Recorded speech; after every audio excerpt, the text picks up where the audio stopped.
right, so if you guys have been keeping up with my videos on the 9UB Clips channel, you guys are most likely aware of the situation that's been going on at Cedarville University. Long story short, a female student stabbed a male student. In the aftermath of that situation, there have been a lot of rumors because people just didn't know a lot of details. Now, as time passed, a few more details did get released, but then it turns out that the identity of the person who got stabbed was kind of being, protected, I guess, to a certain extent. And, that completely makes sense because I believe the individual is a minor. The individual who's been identified is a minor.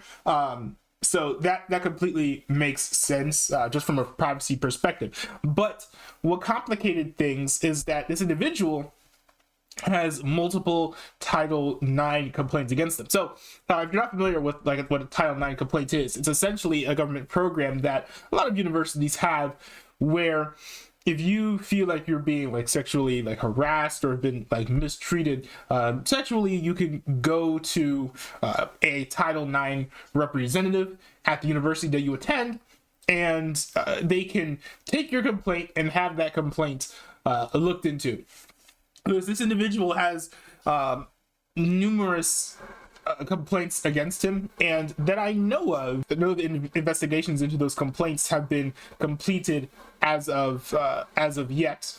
Still, my word on that is a little bit iffy, but that's just as far as I know when it comes to that situation. Now, in light of the rumors that were going around about him having Title IX complaints against him, and the rumors that nothing was being done about it, when in fact things actually were being done about it, that kind of sparked more debate and conversation among the Cedarville University community. Because over the past few years, there have been a group of Cedarville University students who have been upset about how Cedarville University handles Title IX cases. Now the stories vary, right? And Cedarville University, doesn't always handle things poorly. There are instances even when, students are able to get restraining orders against other students on campus. So it's not like Cedarville University handles everything poorly, but it's just that there is a disgruntled group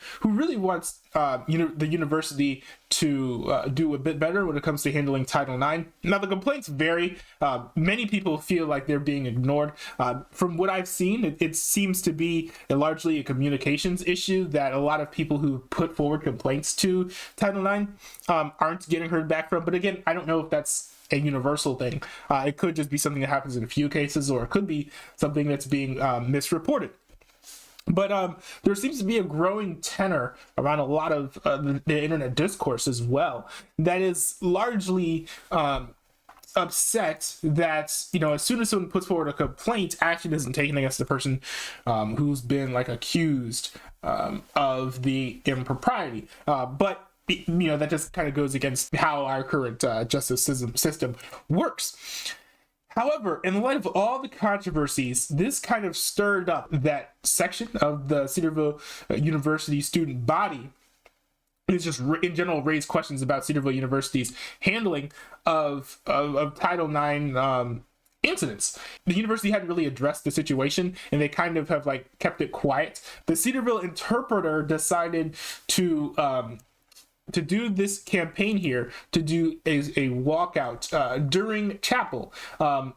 It's called the Voice for Victims walkout, and the motto is support the silent stand with survivors. And they write in the caption, "Please share. It's time to stand up for victims of sexual assault and harassment on Cedarville's campus. Let's make a statement to show our support and show the administration how much this means to us. Stand with us on Monday."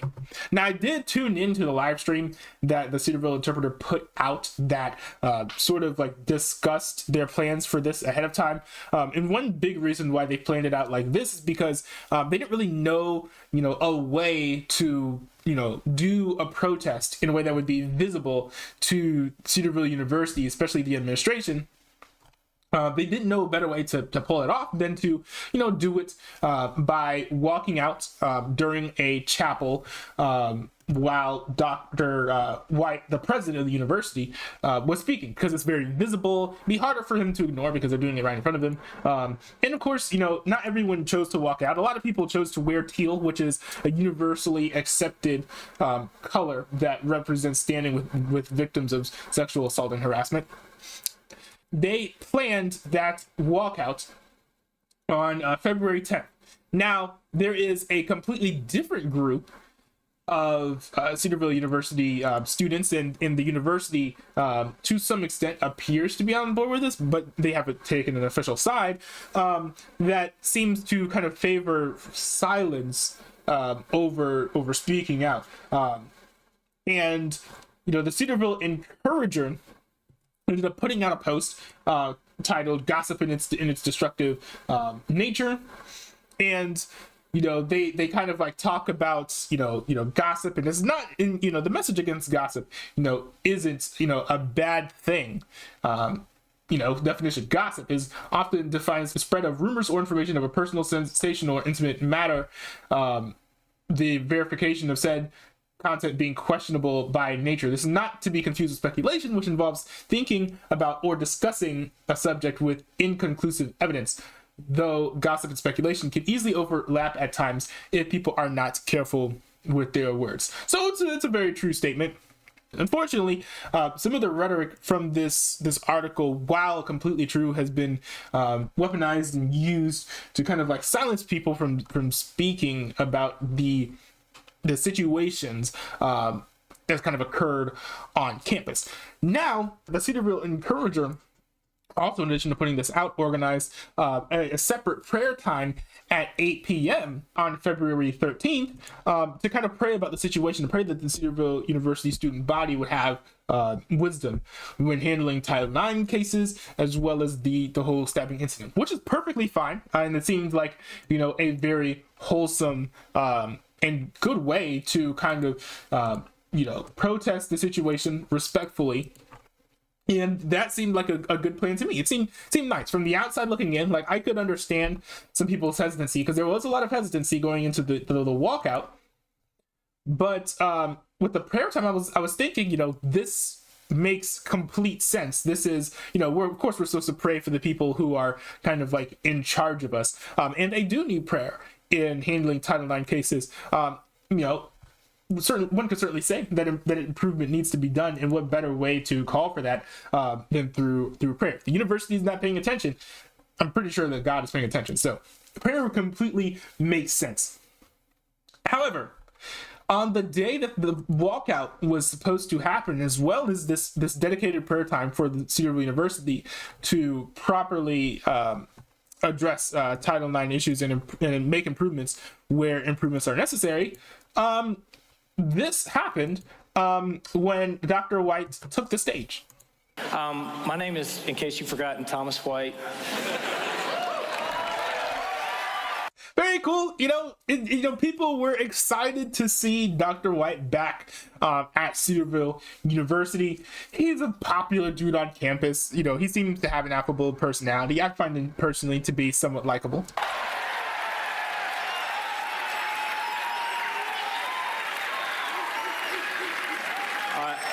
I have been gone longer than I've ever been gone in the middle of any semester, and so my wife and I were in Fiji with some dear friends of the university, and it was a good time. It was good, but it's good to be back here with you. I have an announcement I want to make to you all. The past 2 months have been really difficult.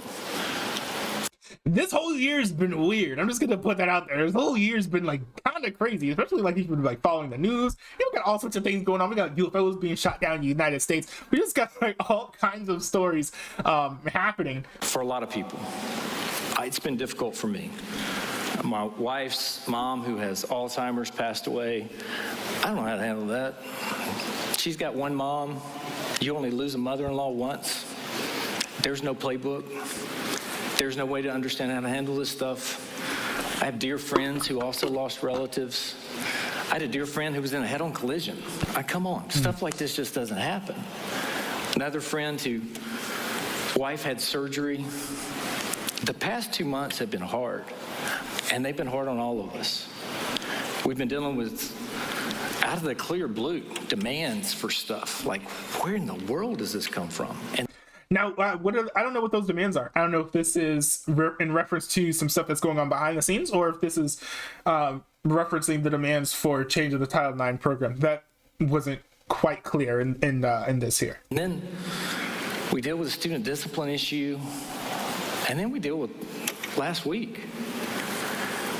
It's hard. And that's in reference to the stabbing, the last week incident. And I get it to some degree. As I've caught up on email, been checking everything out, looking at everything, we like to fill in gaps with rumors. And this, I was very, like, as soon as he said this, I was very excited because he's 100% spot on here. There have been, admittedly, a lot of rumors going around regarding the whole stabbing incident, especially when it was said, when people were describing the individual who got stabbed as someone with Title IX, complaints against him, many names began popping up. And so multiple people started spreading and sharing different names, being like, oh, this is the guy who got stabbed. No, I thought you were talking about this dude who also has Title IX complaints against him. So names just started swirling around on campus before the individual who got stabbed made himself known. And so, yes, there were certainly rumors going around, in an attempt to fill in gaps of knowledge that, honestly, the student body has really been yearning for, but they just had not been given up until that point. Dr. White continues here. When we have gaps in information, we issue guesses. Another good thing, here I'm like, okay, this is very exciting. So maybe he's going to give us some more information, or at least, say that the university is like looking into the situation, because a lot of the unease comes from people just assuming that the university isn't taking, things like Title IX complaints, or even the entire stabbing incident seriously, none of which I believe are true, by the way, from all of my sources and what I can gather. Neither of that's true. Cedarville University is taking Title IX complaints seriously, and they are taking the stabbing incident seriously. It's important to remember that the way the United States justice system works, you're innocent until proven guilty. So that's one thing to keep in mind. All of the investigations are open, as far as I understand. But, people don't 100% know that, because up until this point, the Cedarville University hasn't really said, hey, we are, we're cooperating with police. The investigation is ongoing in both the Title IX incidents as well as the stabbing incident. Be patient with us because we're investigating. That sort of language hasn't seemed to have been put out at this point, and so that's kind of also where a lot of the agitation comes from. I do it too. I'm not fussing at anybody. I look online and I see that somebody died. I immediately want to know how and why and what the details were. And it's none of my business. I still want to know. And so it's just it's interesting if he's saying here that like it's none of our business. I would say that if the Title IX complaints are true, I would understand why many people on campus would feel unsafe. But again, those incidents haven't come to a conclusion yet. Human nature that we all try to fill that in because we want to know everything, even when we can't. So I want to address a couple of rumors that I have heard just head on. And here I got excited. I tell you, I was sitting in my cubicle at work. I was like, yo, let's go. Dr. White's going to come in from his, multi-week vacation from Fiji and kind of, address the rumors, be like, hey, this is the individual, like we have, we've identified the individual, Title IX, everything is like ongoing. Please be patient. We're taking everything seriously. We're looking at all the evidence that we possibly can. You just know that like we're here for you. This is not an issue that we take lightly. It's not something that we want to ignore.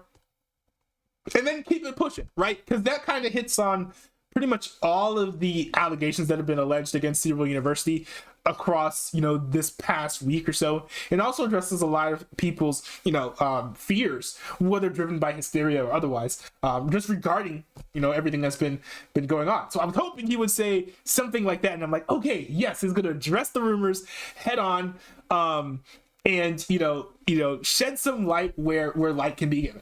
But instead, here's what happened. hopefully in the right way. Listen, I'm not perfect. I know that. I have a wife who shoots straight with me, and she knows that. I know this institution's not perfect. There's nobody who pretends to be. In fact, when all of you came in as freshmen, I told you all, you're not perfect. Neither are we. Let's lock arms and walk together, hand in hand, shoulder in shoulder, seeking after Christ. That's what we have to do. Our typical sinful inclination is to assume the worst. Here's what I want to assure you of. 2.5 years ago, we started a Title IX office on this campus. Now that, by the way, does coincide with the situation with Anthony Moore. I'm not going to use this video to just read a whole Cedarville University drama. If you want to know more about the situation, you can go look it up on your own time. But, this is contextual. We spent money.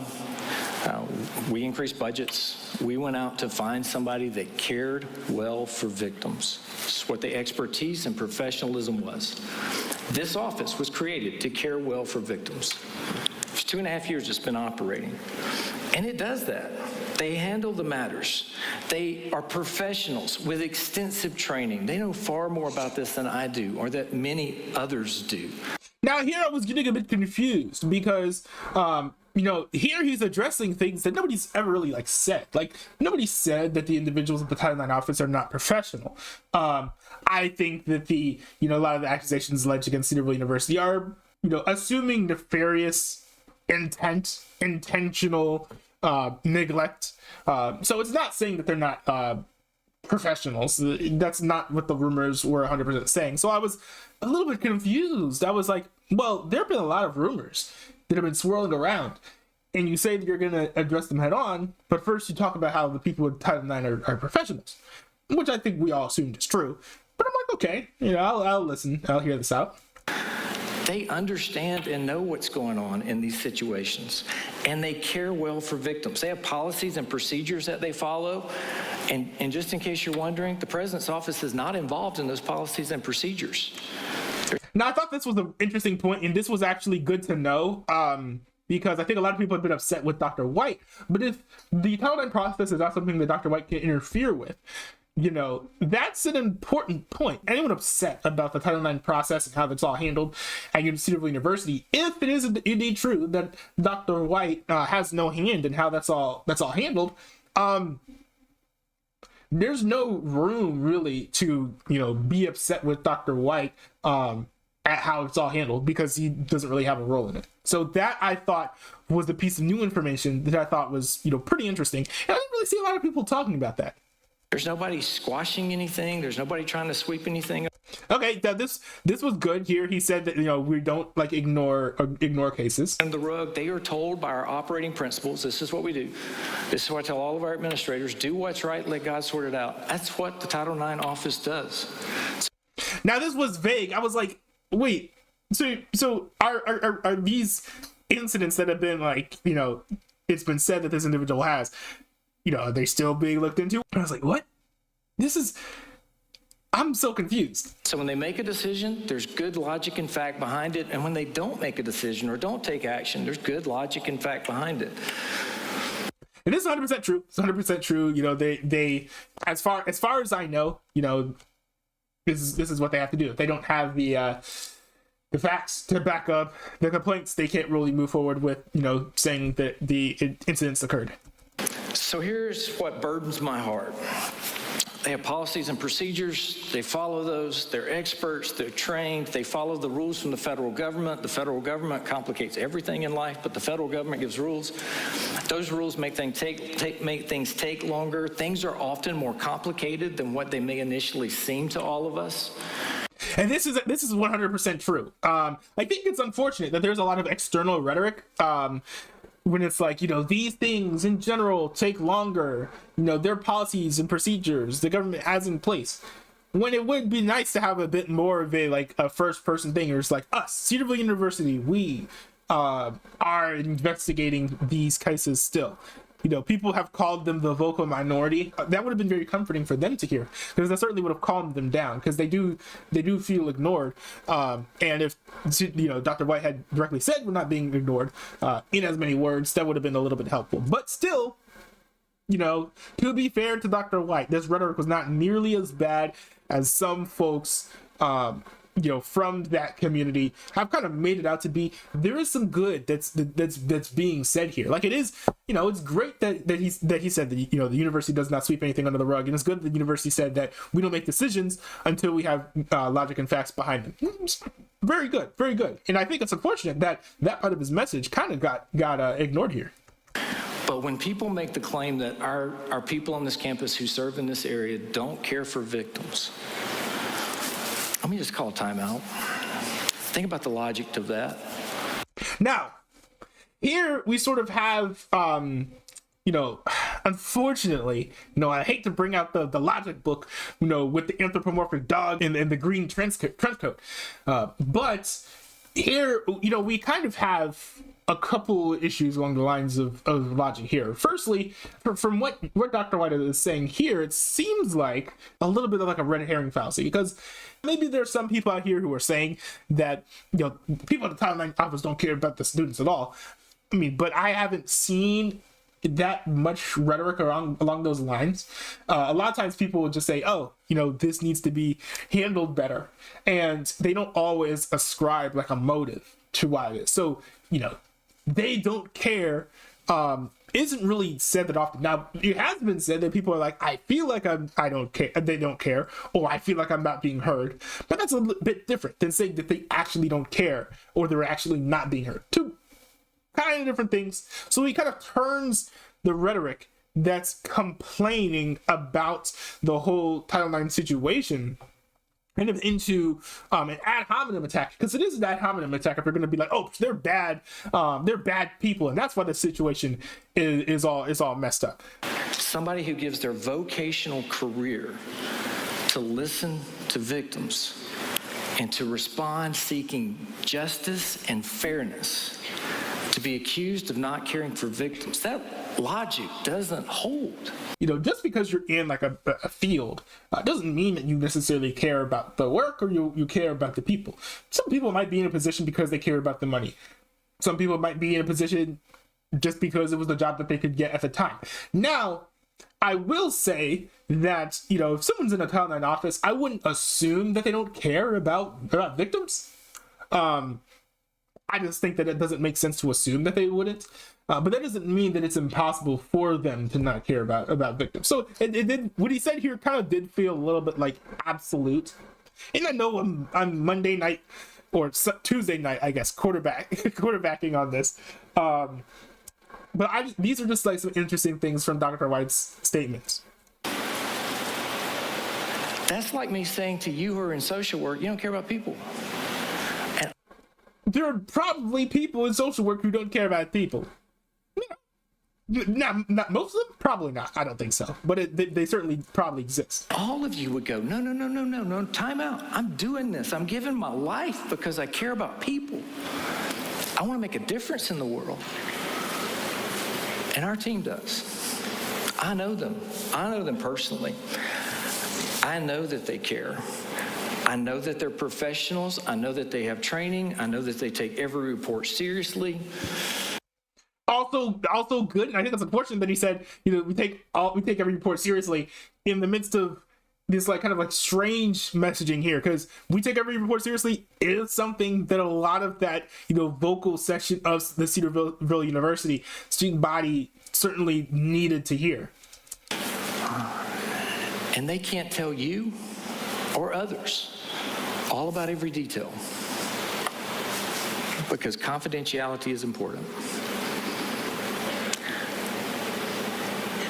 This is true, but when it comes to the investigation, people didn't necessarily want to know every single individual thing that happened with the investigation. They just want to know who was the person who got stabbed. Is it true that he had Title IX complaints against him, and were they true? Those are like the big things a lot of people wanted to know. And some of it I completely understand because not saying because the investigations aren't complete. So, but I mean, saying that would have been helpful, I think. I want you to know they care. I want you to know we care. I want you to know it's complex. I want you to know that it's difficult. And I want you to know that they're told, just like everybody else, to do what's right, let God sort it out. And I want to remind you what I remind myself frequently and what I remind my wife. I say this to my wife all the time. We don't know what we don't know. There's always something going on where we just don't know what we don't know. That kind of like wraps up what Dr. White said specifically about the incident that happened to Cedarville University, which, some people were just like, I don't know how I feel about that, because he said no word about whether or not stuff was still being looked into in regards to the individual who got stabbed specifically. Because a lot of people are like, oh, we know for sure he did this. We know for sure he did that. When investigations are still like ongoing. And the process just needs to be followed, and more evidence needs to be taken and found. And that kind of rhetoric maybe would have calmed down a lot of the folks at Cedarville University, and actually like been a more adamant signal telling them, hey, calm down. Wait until we get all the facts first before we make accusations and cast blame and whatnot. Now, here's the part where stuff kind of got people upset, and it really sparked some polarization among the student body. Let's play this, because I think there actually is an explanation for this on Dr. White's side that makes sense, but I completely understand the optics of why this looks bad too, and I still think timing could have been shifted to be a little bit more appropriate in reading the room. Week, that revival broke out at Asbury University. So let me tell you what's happening there. There was a group of students on Wednesday. They had chapel, normal chapel. The person I talked to when I was down there yesterday said the message wasn't even that significant or special. Students just didn't want to leave. Students were at the altar. They were just crying out before God. They just continued to sing and play, and it was nothing structured. Like, I was down there yesterday for 4 hours, drove down after early service at church and spent 4 hours there, and drove back last night. And there's somebody on the piano and some people, they're just playing and singing. Like, they don't even know what song's next. There's no lyrics on the screen. There's none of that. They were just praying and seeking the Lord. So I have a confession to make to you. I'm a little jealous. Okay, interesting. Let's see where this goes. Because what it feels like for the past 2 months is that this has been hard, and there have been challenges. Gosh, y'all, we had to do student discipline on a dear friend. We had to do what was right, and it was hard. And then I had to call him on the phone and pray with him and cry with him. And God is gracious. And just because something happens doesn't mean you're done. Our God is a gracious God, and there's a great future for people who mess up, people who do things that are bad. But people, those things are hard. It's not true. I want to see revival on this campus. Now, this is where people got riled up, and to be fair to Dr. White, he's been praying for revival every semester that I've been there. 4 years. He's been wanting revival every single year. Nothing wrong with wanting revival, and Dr. White wanting revival at Cedarville University is absolutely nothing new. This is an aside issue. I went to the play Our Town. Can we give it up for the play people? Play people are fine. Pretty talented.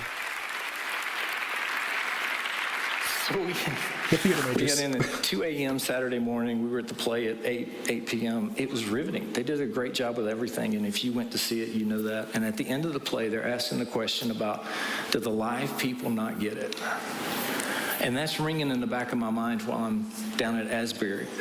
And listen, I'm not here to offer you any personal opinions. I don't know what I don't know. It doesn't really matter what I think about anything that's going on in life. But here's what I was thinking. Too often we get caught up in so many other things, just like the play said, these don't understand, do you? That one day we're going to stand before the Lord. We're going to give an account for all these things. We have a limited amount of time. And next Monday, we'll actually be talking about the verse, teach us to count our days. We're not doing that this Monday. We're on this. And so I've had to confess before the Lord, I've had a little pity party here. I want revival on our campus. I want that to happen here. I want an outpouring.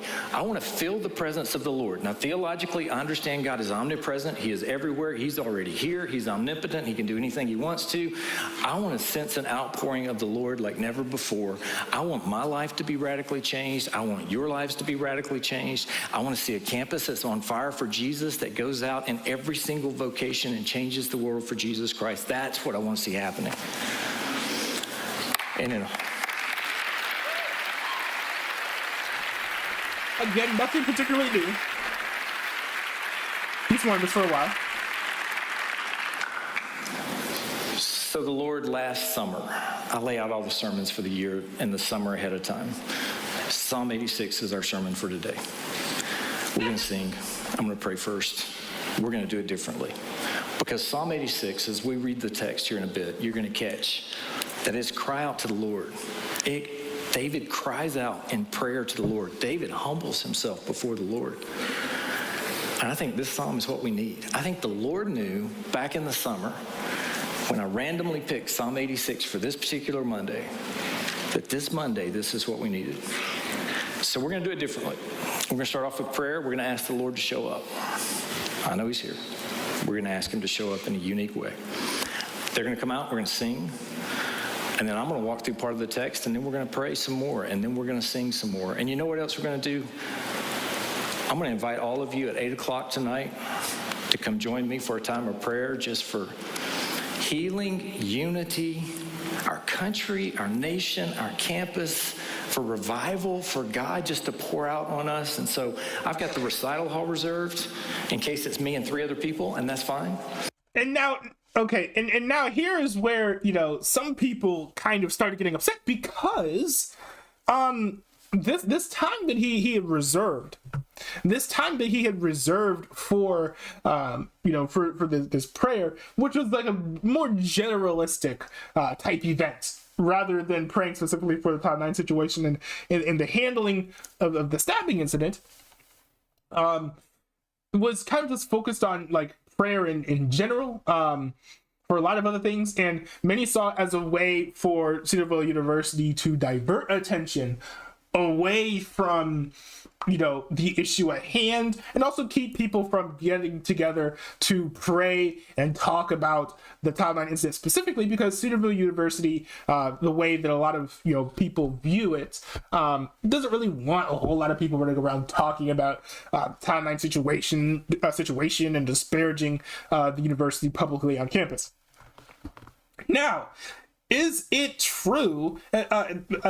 Is it true that Dr. White was intentionally doing some sort of misdirection thing to prevent people from talking about it? Was he doing this timing suspiciously in a way that would prevent people from talking about the situation? Now that I think about it a little bit more, I don't think that was the case, but I completely understand why it looks like that. Here's the main reason why I don't think that this was orchestrated in a way to distract people from talking about the Title 9 situation specifically. It is this right here. Dr. White, the day before, was at Asbury University at the revival, and he's like, wow, this is great. Pray for God to revive our nation and start. He even says to start a revival on the campus of Cedarville.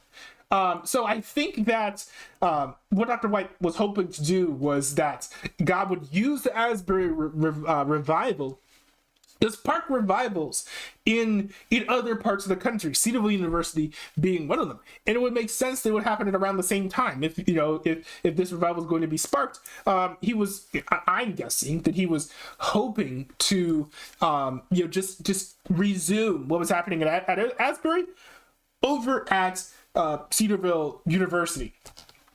But unfortunately, first of all, that completely disrupted the plans of some of the individuals who were gathering to pray, because that time was the exact same time people were going to pray for the whole Title 9 situation, and some of the people who organized the prayer night, including the Cedarville Encourager, who chiefly organized this, they ended up canceling their event and saying, we're going to join Dr. White, encourage you to do the same. And people started posting that the worship service was going well.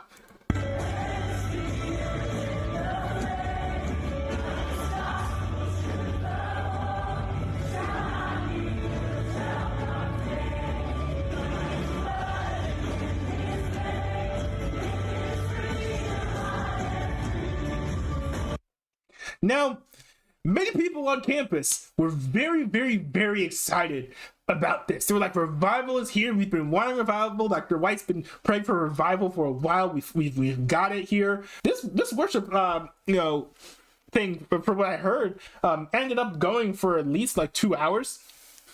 But we were just very excited and encouraged. But people were still, pretty upset that now there was no one gathering to pray about the Title IX, situation specifically. And I completely understand those points. I think it would have been nice to have 2 different, prayer times or meeting times or something. A thing at 8, that Cedarville University would, navigate all these situations well, and then something at 9 where it's now we move forward to praise and unity, no matter whether or not we agree on the situation or disagree with the situation. We just come together, praise God, and just get excited about what he's doing in our lives. I thought that would have been nice. That would have been cool. And I know that this story is very complicated. There's so much that's happening here because it's just ballooned into a lot. But now there's just a lot of tension.